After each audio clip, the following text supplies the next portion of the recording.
Mindanao. KBP Golden Dove Best News Program. Mula sa Head News Center ng pinakamaraming himpilan at #1 na radio network ng bayan, RMN. Ito ang numero 1. RMN News Nationwide. RMN News Nationwide.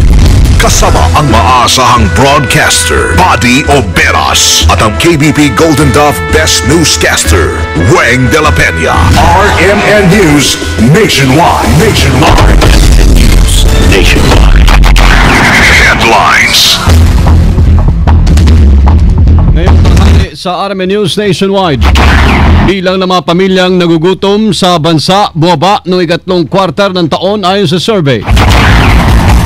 Secretary Petilla, aminadong hirap tuparin ang pangakong restoration ng supply ng kuryente naman sa mga biktima ng Bagyong Yolanda bago magpasko. Pandagdag inspirasyon lang daw. Ang moral nila napakababa at this point. Okay. Na the last thing I want is mag-commit. Mga kandidatong kongresista sa susunod na eleksyon posibleng mabawasan dahil sa kawalan na ng PIDA. Ito wala na.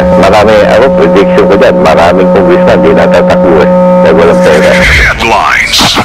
Tatlong senador na kinasuhan dahil sa pork barrel scam naharap din sa ethics complaint sa Senado. Headlines. Balita sa negosyo, mga kasama, ang publiko kinalma sa pangambang magkakaroon ng fish shortage sa Region 6. Headlines. Sa world naman, dalawa ang patay matapos bumigay ang bubong ng isang construction site sa Africa. Buong pagsang boses ng balita. RMN News Nationwide. Mga kasama, si Father Nick Lalog.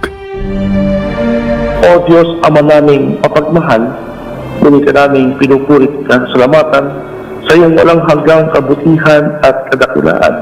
Higit pa rin nangingibabaw ang bigay mong buhay at biyaya sa aming lahat sa gitna ng trahedyang dulot ng Bagyong Yolanda. Ngunit matidil po ninyo, Panginoon, na hindi namin naiwasang maiyak at manlumo araw-araw habang parami ng parami ang bumabantad sa aming mga kwento at larawan ng kasawian at kamatayan. Opo, Panginoon, may mga pagkakataong kami nag-aalinlangan sa iyong katapatan. Pero higit sa lahat, Panginoon, batid po namin ang marami naming kasamaan, hindi lamang sa aming mga magulang at sino paman, kundi pati laban sa kalikasan. Kaya't kami patuloy ninyong tulungan na palaging sundan at tularan ang iyong anak na aming Panginoong Hesus. Sa katunayan, bago pa man dumating ang mga pagsubok na ito, naroon si Hesus na naunang nagpakasakit at namatay sa krus para sa amin. Dagdagan po ninyo ang aming lakas at tapang upang huwag kalikuran ang aming mga kalbaging pasal sapagkat walang ibang paraan tungo sa makabuluhang pagbabago kundi sa daan ng krus. Sa krus lamang tunay naming malalaman na higit sa pagkait tubig, pag-ibig at pagdanay ang kailangan. Hindi lamang tirahan at higaan ang inaasahan, kundi ang aming kaisahan. Kaya naman po aming Diyos, Ama, kami iyong tulungan.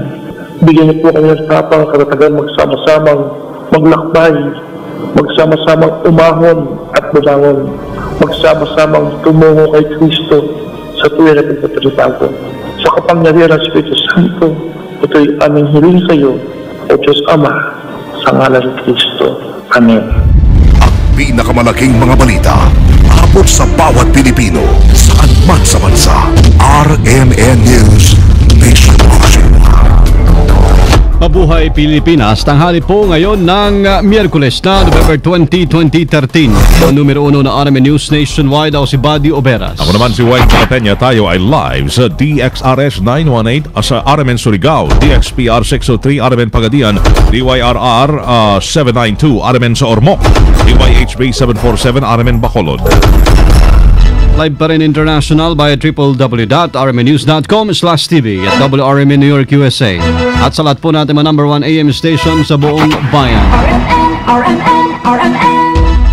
Mga kasama, bumaba po ang bilang ng mga pamilyang Pinoy na nagugutom sa ikatlong quarter ng 2013. Yan ang lumabas sa pinakahuling survey ng Social Weather Station o SWS na isinagawa noong Setyembre 20 hanggang 23. Sa survey, bumaba sa 17.9% ang overall hunger incidence o katumbas ng 3.9 milyong pamilya o 1 milyong pagbaba mula sa 4.9 milyong pamilya na nakaranas ng gutom noong Hunyo. Pero inaasahan naman na tataas din ito ng ayon sa ilang analyst sa fourth quarter ng taon, lalo na't isinagawa ang survey bago matinding pananalasa ng Yolanda. Ikituwa naman ng Malacanang ang resulta ng survey, pero aminado si Communications Secretary Ricky Carandang na posibleng maapektuhan nga ito ng bagyo. 24 oras na ho ngayong humakayod ang Department of Energy para maibalik ang supply ng kuryente sa Visayas Region matapos ang pananalasa ng bagyong Yolanda. Sa interview ng RMN kay DOE Secretary Jericho Petilla, aminado itong mabigat ang kanyang tungkulin, ngunit kaya kanyang tiniyak na maiilawan ang buong Kabisayaan bago ang itinagda nitong deadline sa December 24. Ayon kay Petilla, nais itong buhayin ang pag-asa ng kababayan natin na sinalanta ng bagyong Yolanda sa buong Visayas, lalo na't sobrang babaho ang kanilang moral sa ngayon. Kung kinakailangan anya na itaya nito ang kanyang pwesto ay kanyang gagawin. Magawa lamang nitong matulungan ang mga nabiktima ng bagyo. Ang moral nila napakababa at this point. Okay. Na the last thing I want is mag-commit. At kung kailangan kong itaya ang trabaho ko at minsan ang buhay ko kasi nandun din tayo. If I have to do that, yan ang kailangan gagawin natin. Because wala akong iba pang makukontribute kundi buhayin talaga ang pag-asa ng tao. Nabatid na umabot ho sa mahigit 200 transmission towers at libo-libong poste ng kuryente ang bumagsak at nasira sa pananalasa ng bagyong Yolanda sa buong Visayas. Ay pagpulong naman ngayong araw si Pangulong Noynoy Aquino sa iba't ibang ahensya ng pamahalaan para tutukan ang rehabilitasyon sa mga nasalanta ng bagyong Yolanda. Si Pangulong Aquino ay nakabalik na ng Manila kahapon matapos ang 3 araw na pagtutok sa relief operations sa Samar at Leyte provinces, lalo higit din sa Tacloban City. Ayon kay Pangulong Aquino, kanilang re-repasuhin ang mga panukalang batas para ma-check na may makukuhang pondo sa recovery effort sa mga sinalanta ng kalamidad. Ilan sa mga pupulungin ni Pinoy ay ang NEDA board dahil mahaba-haba ang na-delay ng mga agenda tulad sa Mactan Terminal. Kakusapin din nito sa Agriculture Secretary Proceso Alcala para talakayin ang rehabilitasyon ng coconut industry. Gayon din si Budget Secretary Butch Abad para ma-check na may magagamit ng pondo ngayong taon para sa biktima ng kalamidad.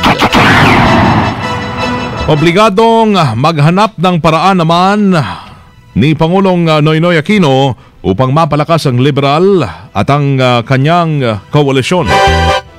Ito ang naging payag ni Professor Ramon Casiple, Executive Director ng Institute for Political and Electoral Reforms, sa interview ng RMN matapos ideklara ng Korte Suprema na unconstitutional ang Priority Development Assistance Fund sa ilalim ng 2013 National Budget.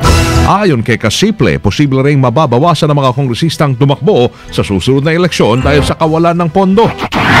Obligado siya maghanap ng ibang paraan.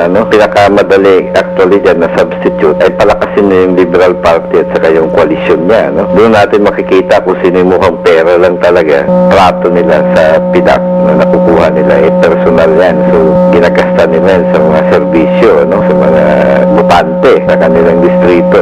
Pag ganyan ang nangyari na nawala yan, obligado sila maghanap ng ibang paraan. Kasi tinuruan nila yung mga botante na ang grasa nagagaling sa kanila. PDAC yun. Kung wala na, prediction ko dyan, maraming congressman di natatakbo dahil walang pera. Paalala pa nito sa Pangulo, ay asahan na niya na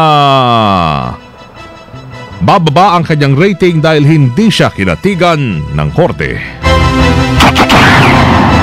Ikinagalak na isa sa mga petitioner kontra sa Priority Development Assistance Fund o PDAP ang naging hakbang ng Korte Suprema nang ideklara nitong unconstitutional ang nasabing pondo. Sa interview ng RMN kay Atty. Harry Roque, natutuwa ito dahil sa wakas mawawala na ang korupsyon sa PDAP, Malampaya Funds at Presidential Social Fund. Dahil labag nga ito sa batas. Ayon kay Roque, dahil sa hakbang ito ng SC, hindi na magagastos sa mga nasabing pondo na walang kaukulang ang batas kung paano gagamitin. Nakataas talaga sa salig ang batas, na ang paggastos dapat sang-ayon sa representante ng sambayanan, pero yung mga representante, ang kanilang katungkulan ay gumawa lamang ng batas. at wala po silang kinalaman dapat sa implementasyon ng batas. Dahil kapag binigyan mo nga sila ng papel sa implementasyon, ang resulta po ay tongkat. Sa ngayon, umaasa si Roque na gagawa pa ng kaukulang desisyon ng Korte Suprema para sa paggastos ng nasabing pondo. Samantala, itiuturing naman ni dating Zambales Governor Vic Magsaysay na unang hakbang pa lamang ang naging desisyon ng Korte Suprema. Sa interview ng RMN kay Magsaysay, sinabi nito na dapat pag-aralang mabuti kung saan mapupunta at paano rin gagastusin yung PIDAP, lalo na't didiretso na ngayon ang mga nasabing pondo sa mga implementing agencies ng gobyerno. Papasalamat ako sa Supreme Court. Pero step number 1 pa lang yan. No? Sapagkat napakadelikado, kailangan ito pag-aralan na mabuti. Sapagkat kung mawawala na yan, pork barrel na totohanan, mawala na yan. At talagang didiretso na yan sa mga departamento, no? Sa public work. Ang mangyayari yan, ang yayaman dyan yung district engineer. Senator ni Harry Roque at dating Zambales Governor Vic Magsaysay sa interview ng RMN. Nako tayo ng sa ilang mga report ang cash for work para ho sa Yolanda victims. Iginiit ng isang senador. Kasama natin sa Balita Live, Grace Mariano. RMN Report. Iginiit ngayon ni Opposition Senator Nancy Binay ang pagpapatupad ng pamahalaan ng Cash for Work program para sa mga nagba ng Super Typhoon Yolanda na ngayon ay wala ng tahanan, walang makain at wala ring mga gamit na naisalba. Nakapaloob sa Senate Resolution number 373 na inihain ni Binay na dapat kumilos ang mga kinaukulang ahensya sa pangunguna ng Department of Social Welfare and Development o DSWD at mga local government units na naapektuhan ng kalamidad para maipatupad ang Cash for Work program. Paliwanag ni Binay sa ilalim ng naturang programa, bibigyan ng pamahalaan ng pera ang bawat pamilya na naapektuhan ng kalamidad kapalit ng kanilang pagtatrabaho tulad ng pagiging aktibo sa mga community service. Halimbawa nito ang paglilinis sa mga evacuation centers at pagtulong sa pagsasaayos ng mga nasirang bahay, istruktura at iba pang pasilidad sa mga komunidad.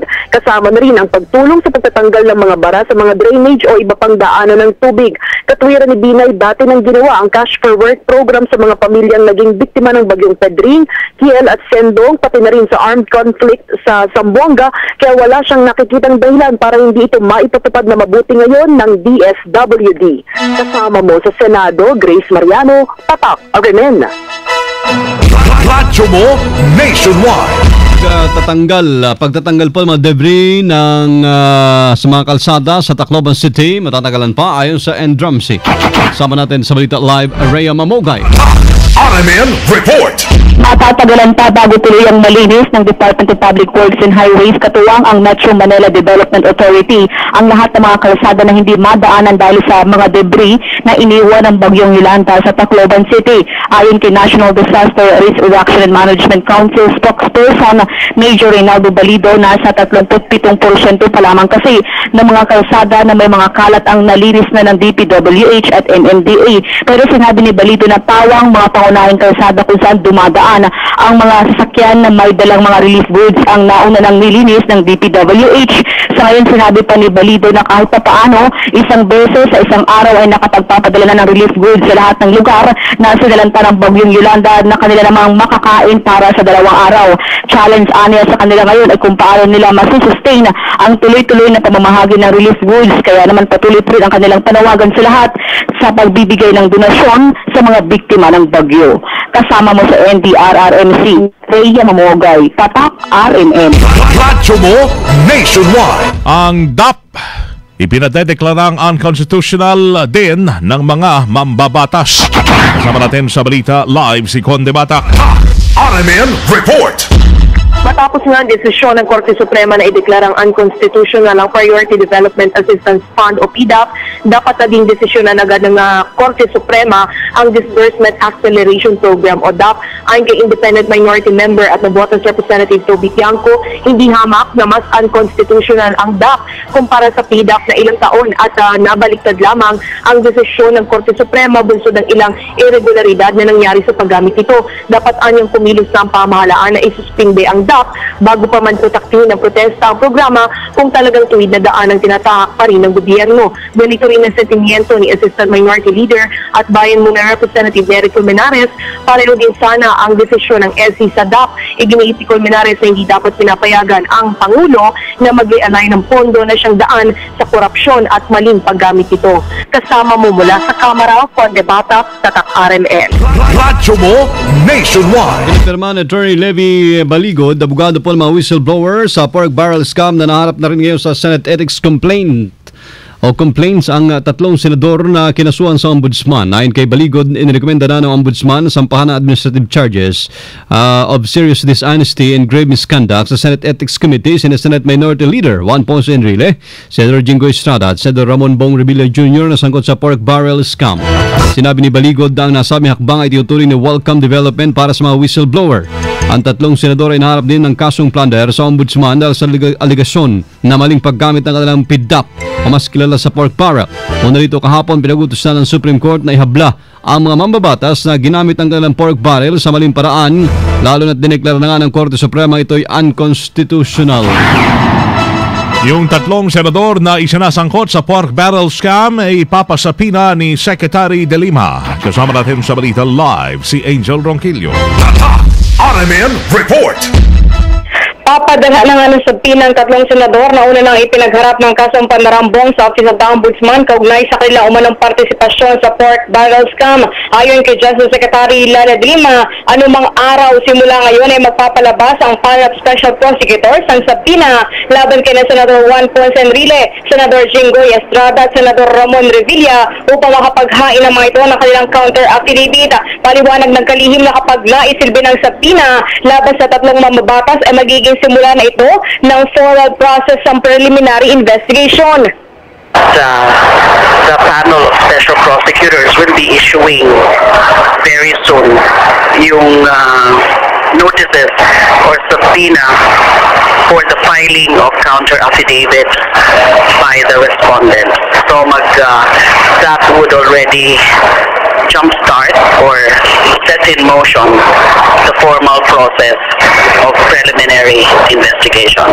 Sinabi pa nito ng paghahain ng panibagong plunder at graft charges laban sa tatlong senador ay inarekomenda ng field investigators ng Office of the Ombudsman ay i-consolidate sa nauna ng kinakaharap na plunder at graft charges ay sinampa naman ng NBI. Kasama mo sa lungsod ng Maynila, Angel Ronquillo, Tatak RMN. RMN News Network. Pinaway po ng BIFAR ang pangamba sa fish shortage sa Region 6 kasunod ng panalasa ni Yolanda. Ayon kay Director Brusila Bayate, may iba pa namang mapagkukuhanan supply na isda sa rehiyon kung saan ang Guimaras, Antique, Negros Occidental at southern part ng Iloilo ay hindi naman labis na naapektuhan. Sa kanya ay balik na sa normal ang presyo ng isda matapos ang biglang pagtaas. Ilang araw lamang matapos ang bagyo. RMN News Abroad. Patay ang dalawa habang aabot naman sa 40 ang pinangangambahang natrap matapos bumigay ang bubungan ng isang construction site sa Eastern South Africa. Maliban dito, aabot naman sa 30 individual ang isinugod sa ospital dahil sa mga sugat na kanilang tinamos sa pagguho ng gusali sa bayan ng Tongaat.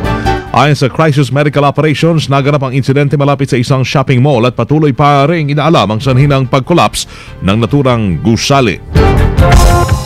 Live tayo mga kasama mula po sa RMN News Center, Makati City, Metro, Manila, Philippines. Inyong narinig ang numero ng RMN News Nationwide ngayong Miyerkules ng tanghali, November 20, 2013. Panoorin ang naging pagbabalita namin ngayong tanghali sa YouTube. I-type lamang ang RMN News Nationwide. Thank you, Lord. Muli po tayo nagkasama-sama. Salamat din sa inyo naging panahon sa amin. Kasama nyo sa serbisyo publiko ako si Buddy Oberas at Weng de la Peña. Dito pa rin sa tahanan na may pinakamaraming number 1, pinakamaraming himpilan. RMN. Radyo mo Nationwide. Ang pinakamalaking mga balita abot sa bawat Pilipino sa kanman sa bansa. RMN News Nationwide. Oras tatak alas 12:20.